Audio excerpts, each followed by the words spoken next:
2024년 10월 1일부터 11월 15일까지 코맥스 금고에서 막대한 양의 은이 소진되었습니다. 3,760만 온스가 넘는 은이 사라졌습니다. 이는 단 47일 만에 등록된 모든 은의 47%에 달하는 양이었습니다. 1980년 이후 관찰된 가장 중요한 금고 감소를 기록했습니다. 1980년에는 또 어떤 일이 있었을까요?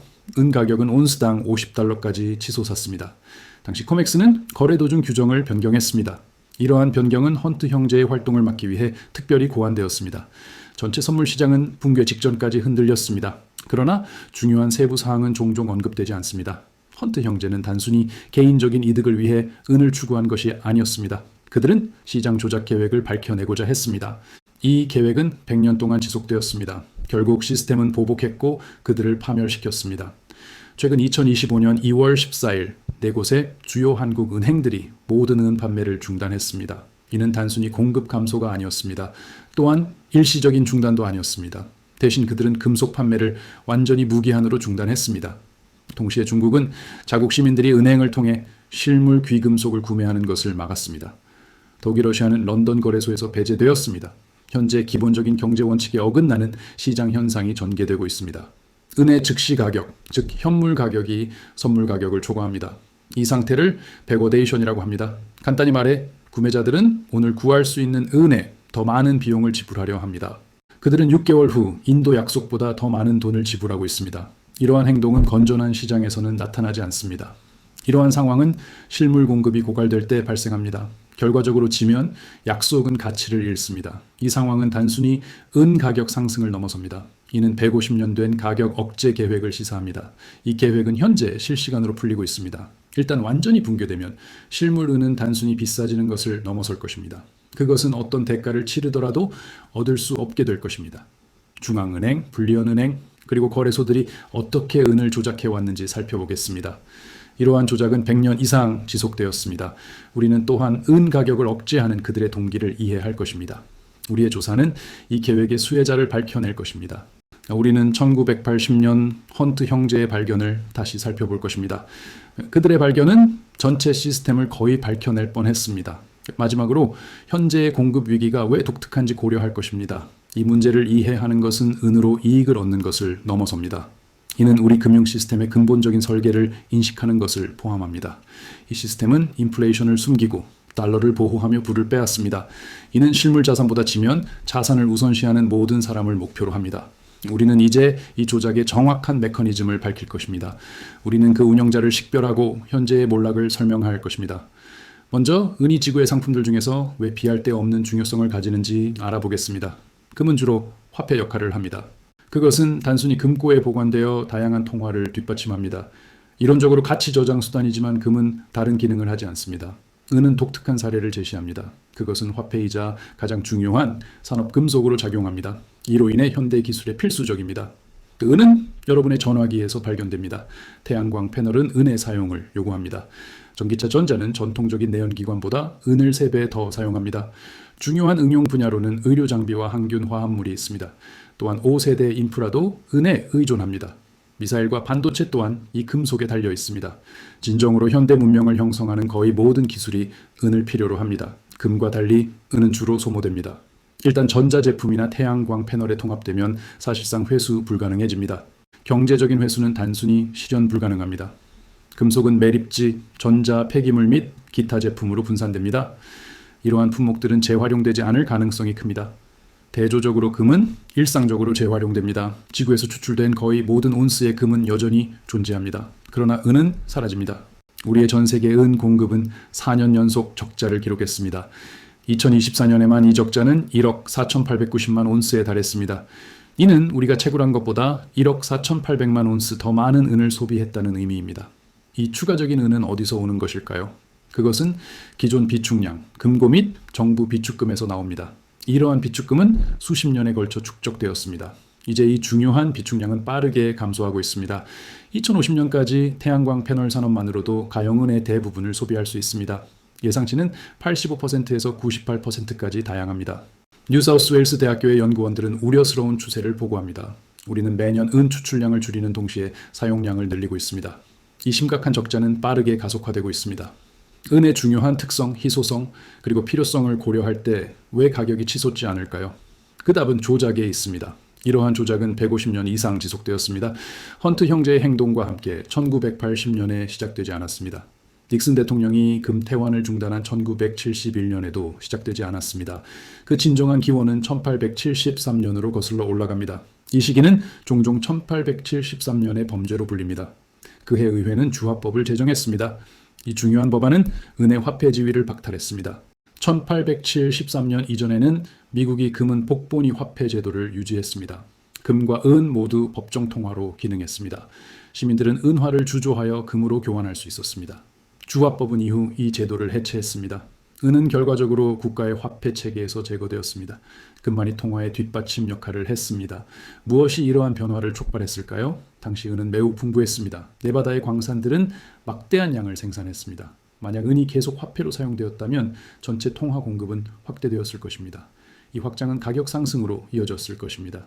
결정적으로 부채는 갚기 더 간단해졌을 것입니다. 디플레이션 기간과 긴축 통화 공급으로부터 누가 이득을 얻을까요? 채권자, 은행, 그리고 부유한 대부업자들이 분명히 그러합니다. 그들은 돈이 희소하고 가치가 높기를 바랍니다. 이는 부채 상환을 어렵게 하고 이자 지급을 높게 유지합니다. 반대로 이러한 시스템에서 누가 고통받을까요? 농부, 노동자, 그리고 중산층을 포함한 채무자들이 고통받았습니다. 이 집단들은 토지, 장비, 그리고 사업 설립을 위해 대출을 받았습니다. 그들은 은의 지속적인 화폐화를 옹호했습니다. 이는 통화 공급을 확대하고 부채 상환을 완화했을 것입니다. 소위 1873년의 범죄는 상당한 부의 이전을 기능했습니다. 그것은 채무자로부터 채권자에게 자산을 이동시켰습니다. 이 정책은 단순한 기술적 화폐 조정으로 위장되었습니다. 그러나 그것은 의도된 효과를 달성했습니다. 이후 디플레이션이 자리 잡았습니다. 농산물 가격은 폭락했고 차압은 급증했습니다. 은행들은 더욱 부유해졌습니다. 1900년경 윌리엄 제닝스 브라이언은 대통령 선거 운동을 벌였습니다. 그의 정책은 은의 재화폐화를 옹호했습니다. 그의 유명한 연설은 인류가 금 십자가에 희생되어서는 안 된다고 강력히 주장했습니다. 그의 노력에도 불구하고 그는 선거에서 패배했습니다. 따라서 은은 비화폐화된 채로 남았고 금 본위제는 지속되었습니다. 그럼에도 불구하고 은이 완전히 사라진 것은 아니었습니다. 그것은 유통되는 주화 속에 계속 존재했습니다. 미국 10센트, 25센트, 50센트, 그리고 1달러 주화는 90%의 은을 함유하고 있었습니다. 이러한 구성은 1964년까지 지속되었습니다. 그 중요한 해에 결정적인 사건이 발생했습니다. 은의 시장 가치가 주화 자체의 액면가를 초과했습니다. 예를 들어 은 25센트 동전은 18센트 상당의 실제 은금속을 포함하고 있었습니다. 은이 온스당 1달러 29센트에 도달하자 사람들은 이익을 위해 주화를 녹이기 시작했습니다. 정부는 경각심을 가지고 반응했습니다. 만약 은화가 화폐로서보다 원자재로서 더 가치가 있다면 국가의 전체 주화 시스템은 붕괴될 위기에 처했습니다. 그 직접적인 결과로 의회는 1965년 주화법을 통과시켰습니다. 이 법안은 거의 모든 유통주화에서 은을 제거했습니다. 50센트 주화만이 40%로 함량을 줄인 채 일부 은을 유지했습니다. 이러한 변화는 명확한 경고로 작용했어야 합니다.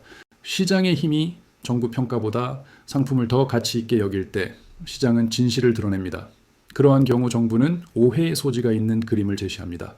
그러나 정부는 은 가격 상승을 허용하기보다는 개입했습니다. 전략적 비축량에서 은을 팔아 가격을 인위적으로 억제했습니다. 1965년과 1970년 사이에 미국 정부는 수십억 온스의 은을 시장에 풀었습니다. 그들의 목표는 낮은 가격을 유지하는 것이었습니다. 왜 그러한 행동을 했을까요? 은 가격 상승은 필연적으로 인플레이션을 알렸을 것입니다. 그것은 또한 달러 가치 하락을 시사했을 것입니다.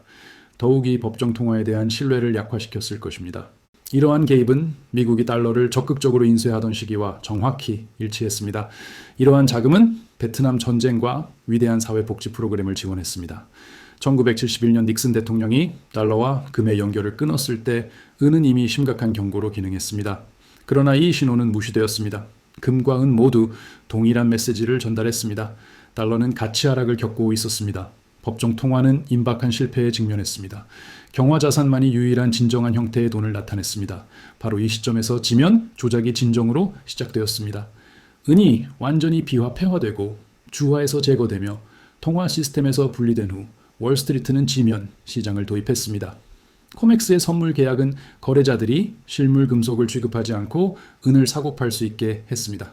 그들은 물리적 금속을 전혀 다루지 않고 이 일을 했습니다. 마찬가지로 SLV와 같은 상장 지수 펀드는 투자자들에게 은 가격 노출을 제공했습니다. 그들은 실물 인도의 필요를 피했습니다. 이 지면 시장은 증서, 할당 계정, 비할당 계정, 그리고 다양한 파생 상품을 포함합니다. 이 모든 상품들은 실제 은에 대한 단순한 지면 청구권을 나타냅니다. 이 기만적인 관행의 메커니즘을 자세히 살펴보겠습니다. JP 모건과 같은 불리한 은행은 금고 안에 1000만 온스의 실물 은을 보유할 수 있습니다. 하지만 JP 모건은 단순히 이 온스들을 한 번만 팔지 않습니다. 대신 그들은 지면 계약을 통해 100번까지 반복해서 판매합니다. 그들은 10억 온스의 은을 나타내는 선물 계약을 발행할 수 있습니다. 또한 동일한 1000만 온스에 의해 뒷받침되는 것처럼 보이는 상장 지수 펀드 주식을 판매합니다. 더욱이 그들은 다른 금융기관들과 파생 상품 및 스왑을 설정합니다. 이것들은 동일한 금속을 담보로 사용합니다. 궁극적으로 모든 실제 실물 온스당 50에서 100개의 지면 청구권이 존재합니다. 대부분의 참가자들이 거래를 현금으로 결제하는 한 이 시스템은 효과적으로 작동합니다. 그들은 실물 인도를 요구해서는 안 됩니다. 불리언 은행은 수수료와 이자 수입으로 이익을 얻습니다. 그것은 실제 금속을 전달할 필요가 전혀 없습니다. 시장이 무한한 공급의 환상을 주기 때문에 가격은 인위적으로 낮게 유지됩니다. 은이 상승 추세를 시작할 때마다 이 은행들은 엄청난 양의 지면 계약을 풉니다. 그들은 선물 시장을 범람시킵니다. 이후 가격은 하락하여 잠재적인 실물 구매자를 단념시킵니다. 따라서 조작은 계속됩니다. 이 시스템을 누가 조율하며 궁극적으로 누가 이익을 얻습니까? 이러한 조작은 결코 자의적이지 않습니다. 그것은 중앙은행, 불리언 은행, 그리고 거래소들이 관련된 조직적인 노력입니다. 이 구조를 설명하겠습니다. 가장 상위에는 국제결제은행, 즉 BIS가 있습니다. 이 기관은 다른 모든 중앙은행들의 중앙은행 역할을 합니다. 국제결제은행은 글로벌 통화 정책 조정에 중요한 역할을 합니다. 금과 은의 가격을 억제하는 데 상당한 이해관계를 가지고 있습니다. 왜 이러한 입장을 취할까요? 귀금속 가격이 상승하면 명목 화폐의 실패를 의미합니다. 중앙은행들은 지폐에 대한 대중의 신뢰를 절대적으로 필요로 합니다. 만약 금과 은 가격이 극적으로 상승한다면 사람들이 지폐를 버리고 실물 자산으로 옮겨가고 있다는 것을 암시합니다. 이 시나리오는 중앙은행의 신뢰도를 심각하게 훼손합니다. 국제결제은행 아래에는 런던 금속시장협회, 즉 LBMA가 있습니다. 이곳은 전 세계 대부분의 금과 은을 거래하는 주요 장소입니다. 이러한 거래는 공개 거래소가 아닌 은행 간의 직접 장외에서 이루어집니다. 이 과정은 불투명하며 규제가 부족하고 소수의 주요 기관들에 의해 통제됩니다. LBMA 회원사에는 JP 모건, HSBC, 골드만삭스와 같은 저명한 불리언 은행들이 포함됩니다. 이 기관들은 은의 상당한 공매도 포지션을 유지하고 있습니다. 이는 그들이 소유하지 않은 은을 팔았다는 것을 의미합니다. 그들은 미래 가격 하락에 베팅하고 있습니다. 만약 은 가격이 상승한다면 이 은행들은 수십억 달러의 손실에 직면하게 됩니다. 다음으로 뉴욕에 위치한 상품 거래소인 코맥스를 살펴보겠습니다. 이곳은 은 선물 계약이 거래되는 플랫폼입니다. 민간 기업인 CME 그룹이 코맥스를 소유하고 있습니다. 코맥스는 거래, 인도, 그리고 증거금 요건에 대한 모든 규정을 수립합니다. 결정적으로 코맥스는 이러한 규칙을 임의로 변경할 권한을 가지고 있습니다. 이는 1980년에 정확히 일어났던 일입니다. 1979년에 텍사스의 석유 억만장자인 넬슨 벙커 헌트와 윌리엄 허버트 헌트 형제가 상당한 양의 은을 매입하기 시작했습니다. 그들의 동기는 단순한 투기가 아니었습니다. 그들은 미국 달러가 붕괴 직전이라고 진정으로 믿었습니다. 인플레이션은 13%에 도달했습니다. 닉슨 대통령은 1971년에 금태환을 중단했습니다. 달러는 아무런 실물 담보가 없는 순수한 명목 화폐가 되었습니다. 헌트 형제는 5,000년 동안 실물 화폐였던 은이 통화 붕괴로부터 그들을 보호해 줄 것이라고 확신했습니다. 그들의 기본적인 전제는 옳았습니다. 그러나 그들은 중대한 오류를 범했습니다. 그들은 높은 레버리지를 사용했습니다. 헌트 가문은 총 2억 온스에 달하는 엄청난 양의 은을 축적했습니다. 이 상당한 보유량은 절반은 실물 금속이고 나머지 절반은 선물 계약으로 나뉘어 있었습니다. 그들은 최소한의 초기 자본으로 막대한 양의 은을 효과적으로 통제하며 증거금을 사용하여 이러한 선물을 취득했습니다. 더 나아가 그들은 실물 금속 인도를 요구하며 상품 거래소, 즉 코맥스의 금고를 꾸준히 고갈시켰습니다. 1979년 1월에 은은 온스당 6달러로 평가되었습니다. 9월까지 그 가격은 10달러로 올랐습니다. 12월에는 가격이 30달러까지 치솟았습니다. 1980년 1월 17일에 은은 온스당 49달러 45센트의 최고점에 도달했습니다. 헌트 형제의 재산은 수십억 달러로 치솟아 그들을 미국에서 가장 부유한 사람들로 만들었습니다. 이 상황은 월스트리트를 극심한 불안에 빠뜨렸습니다. 월스트리트에 이러한 광범위한 경보를 유발한 원인은 무엇이었습니까? 헌트 가문의 지속적인 실물 인출은 코맥스의 은 비축량을 완전히 고갈시킬 위험이 있었습니다. 그러한 결과는 거래소를 파산으로 몰아넣을 것입니다. 이는 선물 계약이 어떠한 실질적인 담보도 부족했다는 현실을 드러낼 것입니다. 은에 대한 전체 지폐 시장은 완전한 붕괴 위험에 처했습니다. 이에 대한 대응으로 코맥스는 손실에 직면한 거래소들이 흔히 사용하는 전술을 사용했습니다. 코맥스는 일방적으로 운영 지침을 변경했습니다. 1980년 1월 7일에 코맥스는 은 규칙 제7조를 시행했습니다. 이 새로운 규정은 더 이상의 매수 포지션 설정을 금지했습니다. 트레이더들은 기존 보유 자산을 팔거나 유지할 수는 있었지만 새로운 계약을 구매하는 것은 불가능해졌습니다. 이 조치는 자연스러운 시장 조정이 아니었습니다.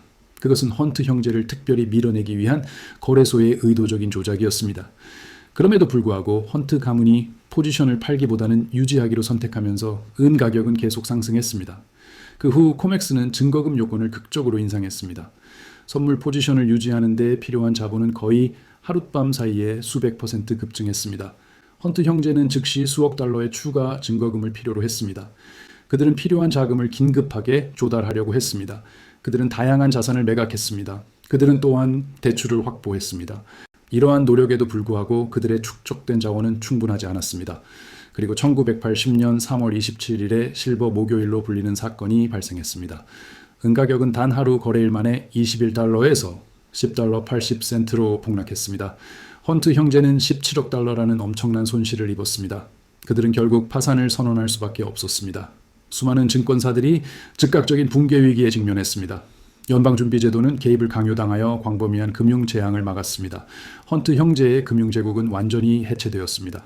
그들의 근본적인 오산은 광범위한 레버리지와 시장 규칙의 신성 불가침성에 의존했다는 점에 있었습니다. 거래소는 경고 없이 진행 중인 게임 도중에 정해진 거래 규칙을 변경했습니다. 그러나 중요한 세부 사항은 종종 간과됩니다. 지폐 계약이나 선물이 아닌 실물 은을 취득한 개인들은 어떠한 재정적 손실도 입지 않았습니다. 그들의 실물 금속 보유량은 안전하게 유지되었습니다. 혼란이 가라앉은 후 은은 온스당 10달러 가격으로 안정되었습니다. 이는 여전히 1979년 1월의 초기 가치에 비해 66% 상승한 것이었습니다. 온스당 6달러에 실물 은을 구매하고 위기 내내 보유했던 사람들은 상당한 이익을 얻었습니다. 헌트 형제의 몰락은 금융 시스템에 대한 그들의 믿음에서 비롯되었습니다. 그들은 코맥스가 계약 의무를 지킬 것이라고 가정했습니다. 그들은 또한 시장의 규정이 불변하다고 믿었습니다. 1980년의 주요 교훈은 명확합니다. 시스템은 스스로의 생존을 보장하기 위해 일방적으로 규칙을 수정할 것입니다. 지폐 계약의 신뢰성은 거래소가 이를 존중하려는 의지에 직접적으로 비례합니다. 이와 대조적으로 개인이 소유한 실물 금속은 압수의 영향을 받지 않습니다.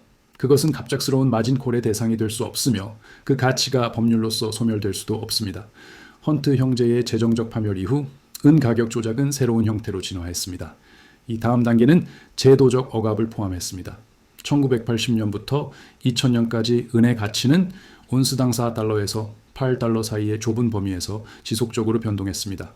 산업 소비가 증가했음에도 불구하고 중앙은행과 정부 기관들은 은 비축량을 정산했습니다. 그들은 은을 대형 불리언 은행에 임대했고 불리언 은행들은 이를 공개 시장에 내놓았습니다. 이 기관들은 또한 무한한 수의 지폐 계약 생성을 허용했습니다. 이러한 조작의 규모가 너무나 명백해져서 2004년에 투자자 컨소시엄이 집단 소송을 시작했습니다. 그들의 법적 조치는 JP모건 체이스와 HSBC를 겨냥하여 은 가격 조작을 조율했다고 비난했습니다. 소송은 이 은행들이 코맥스에서의 광범위한 공매도 활동을 통해 은의 가치를 낮추기 위해 공모했다고 주장했습니다. 2020년에 JP모건 체이스는 다양한 혐의를 해결하기 위해 9억 2천만 달러를 지불했습니다. 이 혐의들은 법무부와 상품선물거래위원회 모두에서 비롯되었습니다. 혐의에는 귀금속 시장에서 가격을 왜곡하기 위한 스푸핑과 허위 주문 배치가 포함되었습니다. 이 상황은 단순한 음모론이 아니었습니다. 그것은 사실적으로 입증되었고 법적으로 기소되었습니다. JP모건 체이스는 거의 10억 달러에 달하는 벌금을 물었습니다. 그러나 조작 관행이 중단되었습니까? 중단되지 않았는데 이는 부과된 벌금이 단 1년치 이익에도 미치지 못했기 때문입니다. JP모건 체이스는 단순히 벌금을 감수하고 조작 활동을 계속했습니다. 무엇이 이러한 지속적인 행동을 유발합니까? JP모건 체이스와 다른 주요 불리언 은행들은 이러한 조작 계획으로부터 상당한 이익을 얻습니다. 그들은 은에 상당한 공매도 포지션을 유지합니다. 은이 상승세를 시작할 때마다 이 은행들은 지폐 계약으로 시장을 넘쳐나게 하여 의도적으로 가격을 낮춥니다. 그들은 이 인위적인 가격 인하를 이용합니다. 그 후 그들은 감소된 비용으로 공매도 포지션을 다시 매수하고 전체 주기를 다시 시작합니다. 그럼에도 불구하고 이러한 억압에는 더 심오한 근거가 있습니다. 은과 금의 가치는 명목 화폐에 대한 조기 경보 시스템 역할을 합니다. 귀금속 가격의 급격한 증가는 지폐에 대한 대중 신뢰의 부족이 커지고 있음을 나타냅니다. 중앙은행들은 달러, 유로, 엔화와 같은 통화에 대한 지속적인 믿음을 필요로 합니다. 그들은 시민들이 4% 수익률을 제공하는 채권에 투자하는 것을 선호합니다. 이 선호는 이자는 없지만 연 20% 상승하는 은을 취득하는 것을 억제하려는 목적이 있습니다. 만약 은과 금 가격이 극적으로 상승한다면 공식 수치를 훨씬 초과하는 인플레이션 수준을 드러낼 것입니다. 그러한 급등은 또한 통화 가치 하락과 광범위한 금융 시스템의 붕괴를 의미합니다. 그러므로 은과 금 가격을 통제하는 것은 불리언 은행을 위한 이익 창출을 넘어섭니다. 그것의 주요 목적은 전반적인 명목 화폐 체제에 대한 믿음을 보존하는 것입니다. 그러나 이 억압 전략은 단 하나의 중요한 요소에 달려 있습니다. 바로 실물 공급의 가용성입니다. 현재 이 실물 공급은 빠르게 감소하고 있습니다. 코맥스의 확인된 데이터를 사용하여 현재 상황을 살펴보겠습니다. 2024년 10월 1일에 코맥스는 8,060만 온스의 등록된 은을 보고했습니다. 등록되었다는 용어는 이 은이 선물 계약에 대한 인도를 위해 공식적으로 할당되었음을 의미합니다. 2024년 12월 3일까지 이 수치는 4,320만 온스로 떨어졌습니다. 이는 단 47일 만에 3,740만 온스가 크게 감소한 것입니다. 이 극적인 감소는 일반적인 이익 실현에 기인한 것이 아닙니다. 대신 그것은 급격히 악화되는 뱅크런을 반영합니다. 단 하루 11월 17일에 6,300만 온스가 인출되었습니다. 4일 후인 11월 21일에는 480만 온스가 추가로 인출되었습니다. 이 금고의 내용물은 보충 능력보다 빠른 속도로 고갈되고 있습니다. 등록된 은과 적격 은을 모두 포함한 모든 코맥스 금고의 총 보유량은 약 2억 6,500만 온스에 달합니다. 결정적으로 오직 4,300만 온스에 달하는 등록된 은만이 실제로 실물 인도에 이용 가능합니다.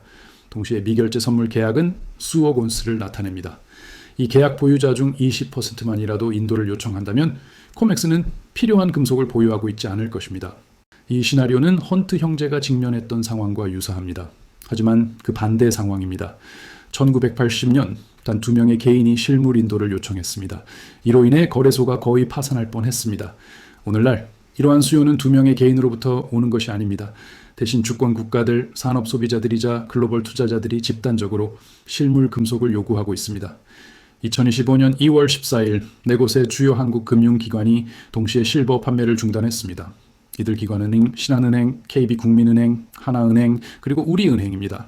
이들의 중단은 단순한 축소가 아니었습니다. 이는 모든 판매의 무기한 중단을 의미했습니다. 이들 은행은 수천억 달러에 달하는 자산을 운용합니다. 또한 광범위한 글로벌 공급망을 갖추고 있습니다. 이들조차 은을 조달할 수 없다면 이는 실물 공급의 실제 상태에 대해 무엇을 의미할까요? 한편 중국은 귀금속 취득과 관련된 위험 등급을 상향 조정했습니다. 중국 시민들은 이제 은행 채널을 통해 금이나 은을 구매하는 것이 문자 그대로 금지되었습니다. 이러한 조치들 뒤에 있는 이유는 무엇일까요? 중국은 국가 비축을 위해 이러한 금속들을 적극적으로 축적하고 있습니다. 이 국가는 또한 수출 제한을 부과했습니다.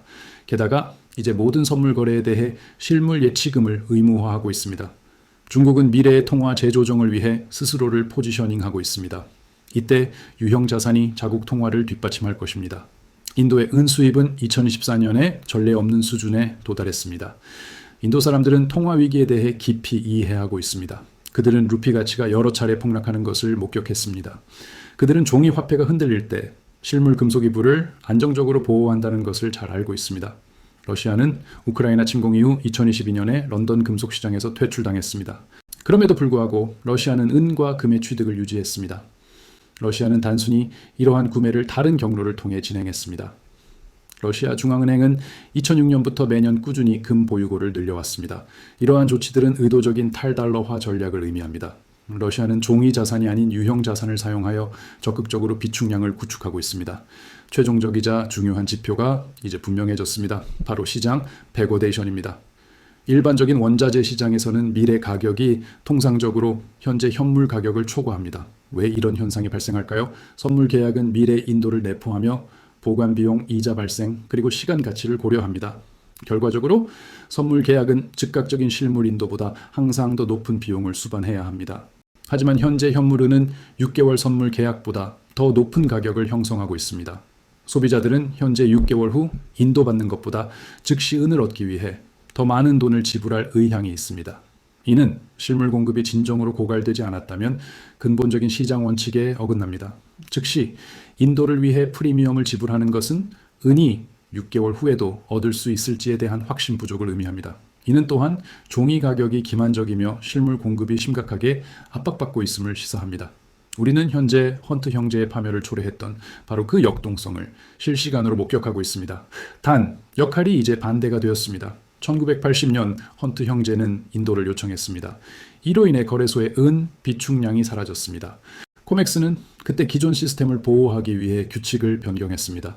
현재 전 세계 공동체 전체가 실물 인도를 요구하고 있습니다. 현재 중국, 인도, 그리고 러시아와 같은 국가들이 적극적으로 인도를 요청하고 있습니다. 국부 펀드, 산업 소비자들, 그리고 개별 소매 투자자들도 이를 강하게 요구하고 있습니다. 코맥스는 모든 사람을 위해 한 번에 일방적으로 규칙을 변경할 권한이 없습니다. 다음으로 어떤 전개들을 예상할 수 있을까요? 코맥스는 세 가지 잠재적인 대응책에 직면해 있습니다. 첫째, 증거금 요건을 대폭 인상하여 선물 포지션 유지를 엄청나게 비싸게 만들 수 있습니다. 이 전술이 투기꾼들을 제거할 수도 있지만 이는 궁극적으로 근본적인 실물 부족을 해결하지 못합니다. 둘째, 거래소는 실물 인도를 중단하고 현금 결제를 의무화할 수 있습니다. 이는 선물 계약이 실제 은이 아닌 달러로 결제된다는 의미입니다. 그러한 움직임은 계약 보유자들로부터 소송을 분명히 유발할 것입니다. 종이 시장은 그로 인해 모든 신뢰를 잃을 것입니다. 세 번째 선택지는 시장이 자유롭게 운영되도록 하고 은 가격이 포물선처럼 상승하는 것을 목격하는 것입니다. 코맥스는 처음에 첫 번째 전략을 시도할 가능성이 가장 높습니다. 이는 증거금을 인상하고 포지션에 제한을 부과하며 유출을 늦추려 노력하는 것을 포함합니다. 하지만 이 접근 방식은 수요가 순전히 투기적일 경우에만 효과적입니다. 만약 산업 부문이 생산을 위해 실물 은을 필요로 한다면 그들은 어떠한 증거금 인상도 감수할 것입니다. 마찬가지로 주권 국가들이 통화 비축을 위해 비축한다면 그들은 비용에 상관없이 인도를 주장할 것입니다. 네 번째 단계가 전개되고 그 도래가 임박하면 그 특징들이 명확해질 것입니다. 거래 중단이 빈번하게 발생할 것입니다. 코맥스는 시장 변동성 또는 시스템 문제를 인용하며 은 거래를 중단할 가능성이 높습니다. 그러나 근본적인 진실은 그들이 인도 의무를 이행할 수 없다는 것입니다. 인도 불이행이 빠르게 증가할 것입니다.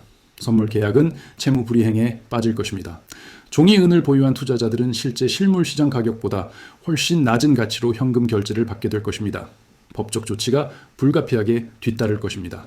실물 금속에 대한 프리미엄이 극적으로 급증할 것입니다. 공식 현물 가격이 $60를 나타낼 수도 있습니다. 하지만 실물 판매업자들은 실제 금속을 얻기 위해 $90, $100, 심지어 $120를 요구할 것입니다. 시간이 지나면 어떤 금액으로도 은을 확보할 수 없게 될 것입니다.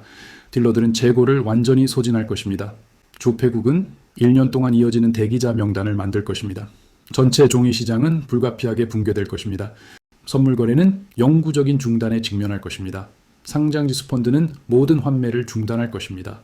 투자 증서는 빠르게 모든 가치를 잃을 것입니다. 물리적은, 즉 개인이 소유한 유형의 금속만이 진정으로 의미 있는 유일한 형태의 은으로 부상할 것입니다. 실물 은을 소유한 개인들은 안전한 위치에서 이러한 사건들을 지켜볼 것입니다. 그들은 이미 승리했을 것입니다. 이러한 상황은 은에만 국한되지 않는 전례가 없는 일이 아닙니다. 종이 권리가 실제 실물 가용량을 초과했던 모든 원자재에서 이러한 일이 발생했습니다. 2001년에 팔라듐 가격은 2년의 기간 동안 263% 급등했습니다. 전 세계 공급의 60%를 통제하는 러시아는 의도적으로 선적을 연기했습니다. 결과적으로 실물 팔라듐은 시장에서 사실상 사라졌습니다. 선물 계약을 보유했던 종이 트레이더들은 인도할 금속이 없었을 때 파산했습니다. 반대로 실물 팔라듐을 소유했던 사람들은 상당한 부를 축적했습니다. 1971년 닉슨 대통령이 금 태환을 중단했을 때 유사한 역동성이 전개되었습니다. 국제중앙은행들은 달러와 교환하여 금을 요청했습니다. 하지만 미국은 충분한 금 보유고가 부족했습니다. 따라서 닉슨 대통령은 달러의 금 지원에 대해 채무 불이행을 선언했습니다. 다음 10년 동안 금은 35달러에서 850달러로 급등했습니다. 이는 2400%라는 놀라운 증가를 나타냈습니다. 결과적으로 종이 달러를 보유한 개인들은 금 대비 구매력에서 96%의 손실을 겪었습니다. 이러한 역사적 패턴은 꾸준히 관찰됩니다. 실물 자산에 대한 종이 청구가 실제 공급을 압도할 때 유형 자산에 대한 수요는 가속화됩니다. 기존 금융 시스템은 종종 규칙을 변경하거나 궁극적으로 채무 불이행에 빠집니다. 종이 기반 통화는 그 후 가치 없게 됩니다. 실물 자산의 가치는 그 후 극적으로 증가합니다. 우리는 현재 은에서도 이와 동일한 패턴이 전개되는 것을 목격하고 있습니다. 이 관찰은 단순한 추측이 아닙니다. 이는 근본적인 수학에 기반을 두고 있습니다. 전 세계 은 생산량은 연간 8억 3천만 온스에 달합니다. 산업 소비는 이 생산량의 약 6억 2천만 온스를 차지합니다. 투자 수요는 추가로 3억 온스를 더합니다. 이는 총 9억 2천만 온스의 수요를 발생시키며 사용 가능한 8억 3천만 온스 공급을 상당히 초과합니다. 결과적으로 발생하는 9천만 온스의 적자는 기존의 전 세계 비축량으로 충당됩니다. 이 재계는 공식정부 비축량, 코맥스 금권의 보유량, 그리고 아이쉐어즈, 실버 트러스트가 관리하는 자산이 포함됩니다. 그러한 비축량은 이제 꾸준히 감소하고 있습니다. 이러한 비축량이 고갈되면 이는 불가피하며 새로 채굴된 은이 유일한 공급원이 될 것입니다. 하지만 채굴 생산량을 빠르게 늘릴 수는 없습니다. 새로운 광산을 개발하는 데는 몇 년이 걸려야 운영 가능해집니다. 게다가 많은 기존 광산들이 고갈되거나 광석의 품질이 저하되고 있습니다. 물리학의 불변의 법칙은 종이 계약을 인식하지 않습니다. 통화 정책을 통해 은을 생성하는 것은 불가능합니다. 새로운 온스의 금속을 단순히 찍어낼 수는 없습니다. 결과적으로 실물 공급이 사라지면 가격 억제를 유지하는 것은 불가능해집니다. 역사적으로 은 가격 조작은 150년 동안 성공했습니다. 이는 공급이 꾸준히 수요를 초과했기 때문에 가능했습니다. 하지만 그 시대는 이제 단호하게 끝났습니다. 이러한 변화의 의미는 심오합니다. 이 상황은 빠른 수익을 위한 당이은 거래에 관한 것이 아닙니다. 게다가 이 정보는 금융투자 조언을 구성하지 않습니다. 대신 이는 반복되는 역사적 패턴에 대한 인식입니다. 역사를 통틀어 모든 법정 통화는 궁극적으로 실패했습니다. 그러한 통화의 평균 수명은 약 27년입니다. 미국 달러는 1971년부터 전적으로 법정 통화로 운영되어 왔습니다. 이는 이제 54년 동안 유통되었다는 의미입니다. 우리의 현재 금융 시스템은 빌린 시간으로 운영되고 있습니다. 국가 통화가 결국 실패할 때 개인들은 일반적으로 유형 자산에서 피난처를 찾습니다. 그들은 함은 금, 은, 부동산, 그리고 다양한 다른 원자재와 같은 품목들로 그들의 부를 옮깁니다. 사람들은 끝없이 인쇄되거나 가치가 절하되거나 인플레이션으로 인해 구매력이 감소될 수 없는 모든 것을 찾습니다. 은은 화폐 금속이자 필수적인 산업 재료로서 독특한 위치를 차지합니다. 은 없이는 친환경 에너지 경제를 구축하는 것이 불가능합니다.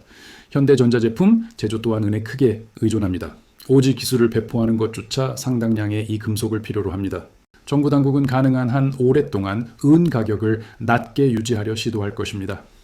상승하는 은 가격은 그들의 지속적인 통화 가치 하락을 명확히 드러냅니다. 하지만 그러한 가격 억제는 궁극적으로 가용한 실물 공급에 달려 있으며 그 공급은 이제 사라졌습니다.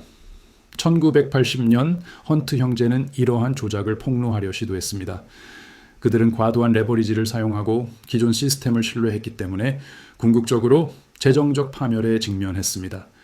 그들의 몰락에도 불구하고 그들은 시스템이 실제로 조작되었다는 것을 결정적으로 증명했습니다. 그들의 행동은 금속의 실물 인도가 요구되었을 때 보관시설이 비어 있었음을 입증했습니다. 이제 45년이 지난 지금 똑같은 시나리오가 펼쳐지고 있습니다. 하지만 이번에는 참가자가 단순히 2명의 억만장자가 아닙니다. 대신 전 세계 수백만 명의 개인 투자자와 함께 중국, 인도, 러시아와 같은 주요 글로벌 주체들이 참여하고 있습니다. 몇 가지 제도적 변화가 명확한 신호로 작용합니다. 이러한 신호에는 코맥스 금고 재고의 고갈이 있습니다. 한국은행들은 은 서비스를 중단했습니다. 중국은 수입을 제한하고 있으며 베고데이션이라는 시장 현상도 나타나고 있습니다. 이러한 전개는 무작위적인 우연이 아닙니다. 이는 근본적인 붕괴를 겪고 있는 시스템에 부인할 수 없는 증상입니다. 결과적으로 개인이 행동에 나설 기회는 빠르게 줄어들고 있습니다. 이러한 긴급성은 외부의 은 구매 조언에서 비롯된 것이 아닙니다. 오히려 시장 자체가 물리적 공급의 극심한 부족을 명확하게 보여주고 있습니다. 이 과정의 마지막 단계가 도래하여 종이 시장이 완전히 붕괴하면 물리적인 은은 어떤 비용으로도 구할 수 없게 될 것입니다. 이러한 상황은 판매자들이 보유물을 팔기를 거부하기 때문에 발생하는 것이 아닙니다. 대신 구매 가능한 금속이 완전히 부족하기 때문일 것입니다. 이러한 정확한 패턴은 역사상 3번 이전에 펼쳐졌습니다. 첫째, 1873년에는 1873년의 범죄로 알려진 법률 제정으로 은의 통화 가치가 사실상 사라졌습니다. 이 조치는 주로 채권자들에게 이익을 주었습니다. 둘째, 1971년 닉슨 대통령은 미국 달러의 금 퇴환을 중단했습니다. 이는 귀금속의 가치를 급등시키는 결과를 가져왔습니다. 셋째, 1980년 헌트 형제는 시장의 조작을 폭로했습니다. 이로 인해 그들은 시스템 자체에 의해 재정적으로 파괴되었습니다. 현재 2020년에서 2025년 사이에 이러한 조작이 붕괴하고 있습니다. 이러한 붕괴는 물리적 공급이 더 이상 수요를 충족할 수 없기 때문에 발생합니다. 결정적으로 이번에는 시스템이 이러한 불가피한 진행을 막을 수 없습니다. 이전에는 시장을 통제하기 위해 몇몇 개인 행위자들의 규정을 변경하는 것만으로 충분했습니다. 이제 시스템은 전체 글로벌 조직을 위해 규칙을 바꿔야 할 것입니다.